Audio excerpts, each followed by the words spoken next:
ಅಂತಂದ್ರೆ ಪ್ಲಾಸ್ಟಿಕ್ ಅನ್ನ ನಾವು ತ್ಯಜಿಸಬೇಕು. ಪ್ಲಾಸ್ಟಿಕ್ ತ್ಯಜಿಸಲಿಲ್ಲ ಅಂತಂದ್ರೆ ನಮ್ಮ ಜೀವನನೇ ಇಲ್ಲ ಅಂತ ತಿಳ್ಕೊಂಡಿದ್ದೀವಿ ಈಗಿನ ಕಾಲದಲ್ಲಿ. ಮನೆಯವರು ಟೀಚರು ಇದೇ ಪತಂಜಲಿ ಯೋಗ ಶಿಬಿರದಲ್ಲಿ ಒಂದು ಚಿತ್ರಕಲಾ ಸ್ಪರ್ಧೆಯಲ್ಲಿ ಮಾತಾಡ್ತಾ ಇದ್ದೀವಿ.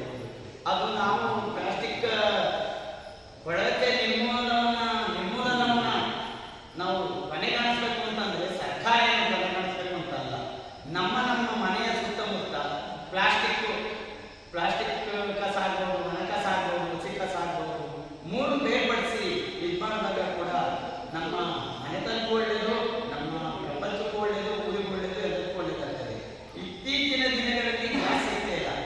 ಈ ನಾವು ಏನು ಅಷ್ಟೇ ಜನ ಮನೆಗೆ ಉಪಯೋಗಿಸುತ್ತೆ ಅದನ್ನು ಹೊರಗಡೆ ನಾವು ಬಿಸಾಕಿ ಇದೇ ಪ್ಲಾಸ್ಟಿಕ್ ಮತ್ತೆ ನಾವು ಉಪಯೋಗಿಸಿ ಬಿಸಾಕುವ ಘನ ತ್ಯಾಜ್ಯದಿಂದ ಗ್ಯಾಸನ್ನು ಕೂಡ ತಯಾರಿಸ್ಬೋದು.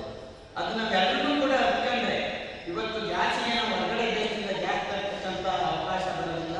ಸಾವಯವ ಗೊಬ್ಬರ ಆಗ್ತದೆ, ಗ್ಯಾಸ್ ಆಗ್ತದೆ, ಮತ್ತೆ ಏನು ನಮ್ಮ ಸುಂದರ ಪರಿಸರವನ್ನು ಉಳಿಸ್ಕೊಂಡಾಗ್ತದೆ. ಸ್ವಚ್ಛ ಪರಿಸರವನ್ನು ಉಳಿಸಿ ಬೆಳೆಸಿದಾಗ ಮಾತ್ರ ನಾವು ಆರೋಗ್ಯಪೂರ್ವಕವಾಗಿ ಇರಲು ಸಾಧ್ಯ. ಮತ್ತೆ ಇತ್ತೀಚಿನ ದಿನಗಳಲ್ಲಿ ಸ್ವಾರ್ಥಕ್ಕೋಸ್ಕರವಾಗಿ ಮುಗಿಲೆತ್ತರ ಬಿಲ್ಡಿಂಗನ್ನು ಮಾಡಿಕೊಳ್ಳುವ ಮುಖಾಂತರ, ಸಿಮೆಂಟ್ ರಸ್ತೆ ಮಾಡುವ ಮುಖಾಂತರ ನಮ್ಮ ಪರಿಸರವನ್ನು ನಾಶ ಮಾಡುತ್ತಿರುವುದು ಮಾತ್ರ ಪ್ರಥಮವಾಗಿ ನಾವು ಸರ್ಕಾರವನ್ನೇ ದೂರಬೇಕಾಗ್ತದೆ. ಯಾಕೆಂತಂದ್ರೆ ನಾವು ಮುಗಿಲೆತ್ತರ ನಮ್ಗೆ ಸಿಮೆಂಟ್ ರಸ್ತೆ ಬೇಕಿಲ್ಲ. ಇಲ್ಲಿ ನೋಡಿ ಜಾಗಗಳನ್ನು ತುಂಬ ನೋಡಿ ಸರ್, ತುಂಬ ನೋಡಿ ಖುಷಿ ಆಯಿತು. ಇನ್ನೂ ಒಂದು ನೂರಾರು ಗಿಡ ಬೆಳೆಸ್ಕೊಳ್ಳೋದು, ಅಂಥ ಜಾಗ ಎಲ್ಲೂ ಇರುವಲ್ಲ. ಗಿಡ ಹಾಕ್ಬೇಕು ಅಂತಂದ್ರೆ ಜಾಗನೇ ಇಲ್ಲ ಆ ಥರ ಆಗಿದೆ. ಎಲ್ಲರೂ ಕೂಡ ಆ ಫಾರೆಸ್ಟ್ ಇಲಾಖೆಯಲ್ಲಿ ನಿಂತ್ಕೊಂಡು ಅವರು ಕೂಡ ಲಕ್ಷಾಂತರ ಗಿಡ ಬೆಳೆದಬೇಕು. ಇವತ್ತು ಸುಳ್ಯ, ಮಂಗಳೂರು, ಉಡುಪಿನಲ್ಲೆಲ್ಲ ಅವರು ಕೂಡ ತ್ಯಾಗಮಯಿಯಾಗಿ ಇವತ್ತು ನಿವೃತ್ತಿ ಜೀವನದಲ್ಲೂ ಕೂಡ ನಮ್ಮ ಸಂಸ್ಥೆಗೆ, ನನ್ನ ಊರಿಗೆ, ಈ ಪುಣ್ಯಮಯಕ್ಕೆ ಏನಾದ್ರು ಒಂದು ಕೊಡುಗೆ ಕೊಡಬೇಕು ಅಂತೇಳಿ ತಮ್ಮನ್ನೆಲ್ಲ ಸೇರಿಸ್ಕೊಂಡು ಮಾಡ್ತಾ ಇರೋದು ಗುರುಗಳೆಲ್ಲರೂ ಸೇರಿ ವೈಸ್ಪರ್ಯವಾದಂಥದ್ದು.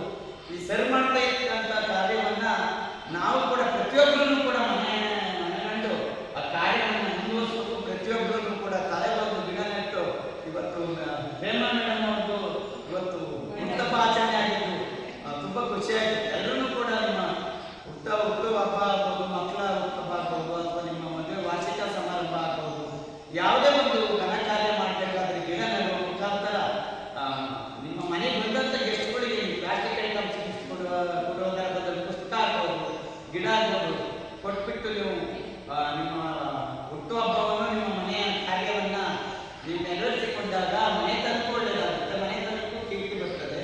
ಮತ್ತೆ ಇದು ನಮ್ಮ ಪರಿಸರವನ್ನು ಹೇಗೆ ಹಾಳು ಮಾಡ್ಕೊಂಡಿದ್ದೀವಿ ಅಂತಂದರೆ, ಯಾಕೆ ನಮ್ಮ ಅಹಂಕಾರದಿಂದ, ನನ್ನ ಅಹಂಕಾರದಿಂದ ಮನುಷ್ಯರಿಗೆ ಅಹಂಕಾರ ಅನ್ನೋದು ತುಂಬಿ ತುಳಿತಿದೆ. ಭ್ರಷ್ಟಾಚಾರ ಅನ್ನೋದು ಸಮಾಜದಲ್ಲಿ ತುಂಬ ತುಳಿತಾ ಇದೆ. ಭ್ರಷ್ಟಾಚಾರವನ್ನು ಅಳಿಸೋದು ಹೇಗೆ ಅಂತಂದರೆ, ನಾವು ಹೋಗಿ ಅಧಿಕಾರಿಗಳಿಗೆ ಲಂಚ ಕೊಟ್ಟು ನಾವು ಉಳಿಸ್ಕೊಳ್ಳೋದು. ನಾವೇ ಲಂಚ ಕೊಡಲಿಲ್ಲ ಅಂತಂದ್ರೆ ಅವರು ನಿಲ್ಲಿಸ್ಕೊಳ್ತಾರೆ. ಲಂಚ ಕೊಡೋದು ಮತ್ತು ಲಂಚ ಮುಕ್ತ ಕರ್ನಾಡ ಆಗ್ಬೋದು, ಮತ್ತೆ ಲಂಚ ಮುಕ್ತ ಮನ ಪ್ರತಿಯೊಬ್ಬರಿಗೂ ನಾನು ಲಂಚ ಮುಟ್ಟೋದಿಲ್ಲ, ನಾನು ಸ್ವಚ್ಛ ಘನ ವ್ಯಕ್ತಿಯಾಗಿ ನಾನು ಮಾಡ್ತೀನಿ, ಸಮಾಜದಲ್ಲಿ ಮುಂದಿನ ಪೀಳಿಗೆಗೆ ಒಳ್ಳೆಯ ಕೊಡುಗೆ ಕೊಡ್ತೀನಿ ತಿಳ್ಕೋಬೇಕು. ಮತ್ತು ಪ್ರತಿಯೊಬ್ಬರು ಗಿಡ ನೆಟ್ಟು ನಮ್ಮ ಸ್ವಚ್ಛ ಸುಂದರವಾದ ಗಾಳಿಯನ್ನು ಪಡ್ಕೊಳ್ಬೇಕು. ನೋಡಿ, ನಮ್ಮ ಪರಿಸರ ಹಾಳು ಮಾಡೋದ್ರಿಂದ ಕೊರೋನಾ ಏನು ಬಂತು, ಕೊರೋನಾ ಎಂಬ ಕಣ್ಣಿಗೆ ಕಾಣದ ಮಾರಿ ಇದು ಬರಲಿಕ್ಕೆ ಅಂತ ನನ್ನ ಹಾಗೆ.